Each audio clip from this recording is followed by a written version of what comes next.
और फिर पाताल लोक के कांड के बाद तो ये चीज आपको करनी ही नहीं थी।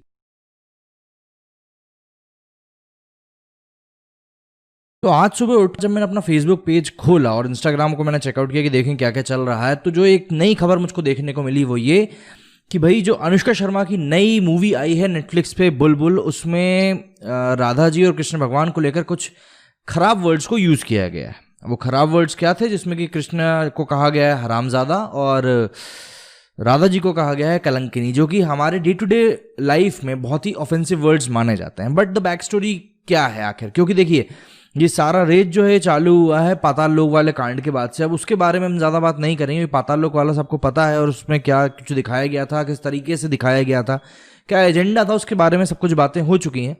तो अभी बात करते हैं बुलबुल वाले सीन के बारे में। अब देखिए सबसे पहले आप इस बात को समझिए कि जो गाना उसमें यूज़ किया गया है वो एक बंगाली फोक सॉन्ग है, और आप किसी भी बंगाली से बात करेंगे, उससे जानने की कोशिश करेंगे कि यार ये क्या चीज़ है जो इसमें यूज़ की गई है, तो वो आपको बता पाएगा कि हाँ ये इस चीज़ से रिलेटेड है और इस कॉन्टेक्स्ट में इसको यूज़ किया गया। और मैंने भी इसके लिए कुछ बंगाली पीपल से बात करी, उन्होंने भी मुझको यही बताया।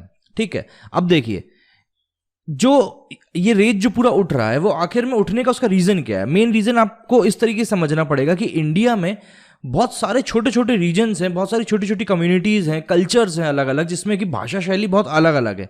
जैसे अगर मैं मेरी बात करूं तो हम लोग बुंदेलखंड साइड से आते हैं, और बुंदेलखंडियों की जो भाषा होती है बहुत खड़ी भाषा होती है। मतलब हम जैसे हरियाणा के लोगों ने बहुत सुनी हुई कि मैं तेरा लट्ठ मार दूंगा, तो वो आपको सुनने में एक बार उतनी बुरी नहीं लगेगी जितने उसके वर्ड्स बुरे होते हैं। बट मैंने कहा ना हर जगह कल्चर, हर जगह की बोली अलग अलग होती है, तो ऐसा ही यहाँ भी है।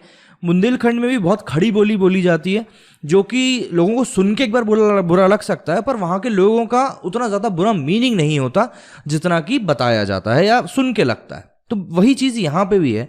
मैं ये नहीं कह रहा हूँ, मैं जस्टिफाई नहीं कर रहा हूँ, पहले पूरी बात समझिएगा, सुनिएगा, उसके बाद बताइएगा। देखिए यहाँ पे उस फोक सॉन्ग का कॉन्टेक्स्ट ये था कि जो राधा जी हैं वो ऑलरेडी शादीशुदा हैं, उसके बाद भी वो कृष्ण भगवान से प्यार करती हैं, इसलिए उनको यहाँ पे कलंकिनी कहा गया। फोक सॉन्ग की बात कर रहा हूँ मैं, ठीक है। उसके बाद जो कृष्ण भगवान थे वो भी शादीशुदा थे, उसके बाद भी वो राधा जी को पसंद करते थे, तो इसीलिए उनको हरामजादा कहा गया। अब जो हम डे टू डे लाइफ में ये वर्ड्स को यूज़ कर रहे हैं, मैं ये नहीं कह रहा कि ये सही वर्ड्स हैं, बट ये गलत है। अब देखिए ये पुराने वक्त का फोक सॉन्ग है जिसमें ये यूज़ किया गया, आप यूट्यूब पे भी जाके देख सकते हैं, मैं आपको लिंक प्रोवाइड कर दूंगा डिस्क्रिप्शन में। और भी एक दो गाने हैं जिसमें कि राधा जी को कलंकिनी कहा गया है। और क्यों कहा गया है? क्योंकि वो एक राधा जी का दर्द दिखाने की कोशिश की गई है उन गानों में, कि कैसे उनको पूरे समाज ने परेशान किया है, वो कैसे प्रताड़ित की गई हैं, कैसे उनकी बात नहीं सुनी गई है। तो जो महिलाएं हैं उन्होंने अपने आप को उनके साथ खड़ा करके अपने दुख को प्रकट किया है कि कैसे उनको भी एक राधा माँ की तरह ही परेशान किया गया है। तो देखिए अब बात आ जाती है बुलबुल की। तो बुलबुल में भी कुछ, अगर आपने मूवी देखी होगी तो वो कुछ स्टोरी ऐसी ही है जिसमें कि ऐसा कॉन्टेक्स्ट आ जाता है कि जब शादीशुदा महिला के ऊपर बात आ जाती है, ठीक है, तो वहां पे उस कॉन्टेक्स्ट में सॉन्ग को यूज किया गया है। अब बात करते हैं इस सॉन्ग के यूज करने की वजह की। तो देखिए मेकर्स को ये बात समझनी चाहिए कि जो ऑडियंस है वो अब ग्लोबल टाइप की हो चुकी है। आप अगर आप एक रीजनल मूवी बना रहे हो, उसमें ये सब चीज़ें यूज़ कर रहे हो जो कि वहाँ के लोग समझ सकते हैं, तो ये चीज़ सही होगी। अगर मैं आज किसी को जो कि एक भोजपुरी मूवी से संबंध नहीं रखता है बंदा, या उन मूवीज़ को समझता नहीं है, उसको मैं अगर एक भोजपुरी मूवी दिखाऊं तो वो उस मूवी को समझ नहीं पाएगा, ना ही डायलॉग समझ पाएगा और ना ही मतलब समझ नहीं पाएगा बेसिकली जो अब मैं बताना चाह रहा हूँ।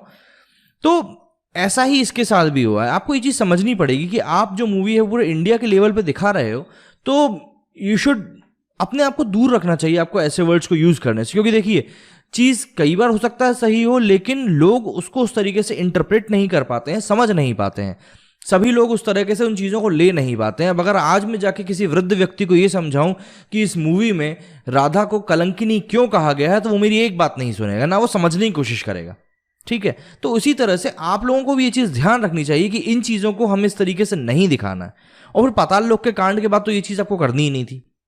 बहरहाल वो सब चीज़ें बात की हैं, but still the thing is आप लोग इस चीज़ को समझने की कोशिश करिए कि यार ये गाना वहाँ पे क्यों यूज़ किया गया है। और नहीं समझ में आता है तो प्लीज़ किसी बंगाली, आपका जो दोस्त हो वेस्ट बंगाल से या कहीं से भी आपका कोई दोस्त हो, बांग्लादेश से आपका दोस्त हो, आप उनसे बात करके देखिए, आपको समझ में आएगा कि ये किस कॉन्टेक्स्ट में यूज़ किया गया है। और देखिए सीधी सी बात है, कोई भी सुनेगा पहली बार में तो उसको बुरा लगेगा ही। मेरे भी जो कान खड़े हुए थे ना, वो इसीलिए खड़े हुए थे कि साला ये बोल क्या दिया है। तो फिर मैंने उसका जाके बैकग्राउंड चेक किया कि यार ये क्यों है, कैसा है, क्या बोला गया है, क्यों बोला गया है, किस तरीके से बोला गया है, ये सब चीज़ें मैंने देखी। तो तब मेरे को समझ में आया कि चलो ठीक है, ये इस वजह से बोला गया है।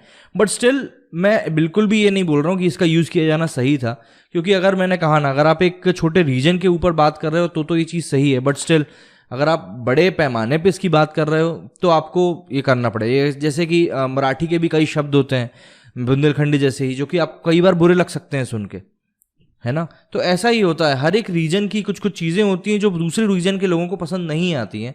तो you should take care of that, और आपको समझना चाहिए कि यार ये चीज़ कौन किस तरीके से उसको लेगा, है ना। अब बात करते हैं साहब मूवी की। तो देखिए मूवी जो है, मूवी कहना चाहिए जो दादी नानी की हम लोग कहानी सुन के बड़े हुए हैं ना, कि पहले राक्षस होते थे और फिर चुड़ैलें होती थी, तो कुछ उसी तरह की ये कहानी है। मूवी 1881 में पूरी सेट की गई, जिसमें कि चाइल्ड मैरिज दिखाई गई है। बुलबुल की उसकी शादी हो जाती है इंद्रनील से, जो कि जुड़वा भाई हैं, ठीक है। उनका एक देवर रहता है सत्य, जिससे कि उनकी काफ़ी अच्छी बॉन्डिंग हो जाती है, एक दोस्ती का रिश्ता बन जाता है। फिर सत्य चला जाता है बाहर लॉ की पढ़ाई करने के लिए, और कहानी सीधे जंप करके चली जाती है 20 साल आगे।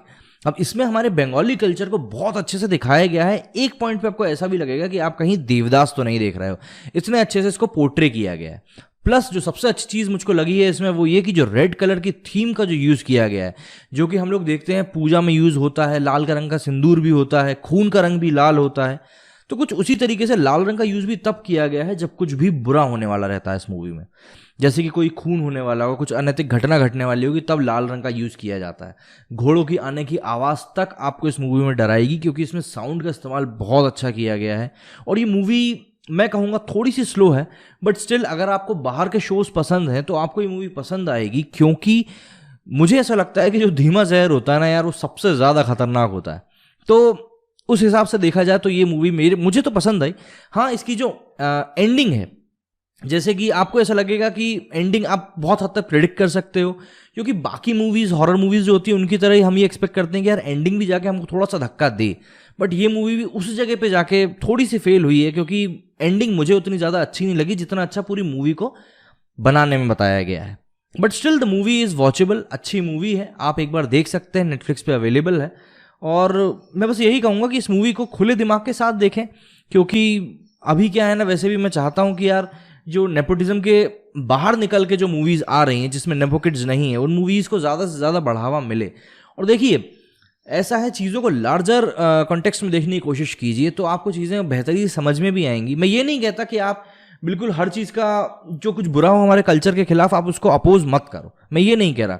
धर्म के खिलाफ, कल्चर के खिलाफ कुछ भी चीज़ गलत होगी तो उसे आपको अपोज करना चाहिए, बट चेक भी तो करना पड़ेगा ना यार कि क्यों वो चीज़ हो रही है। तो मेकर्स को भी यहाँ पे ये चीज़ नहीं बोलनी चाहिए थी, नहीं करते तो अच्छा होता। बट बात वही आती है कि जब बंगाली बैकग्राउंड इसमें दिखाया गया है तो फिर बंगाली फोक सॉन्ग ही तो यूज़ करेंगे ना, भोजपुरी या बुंदेलखंडी फोक सॉन्ग तो यूज़ करेंगे नहीं।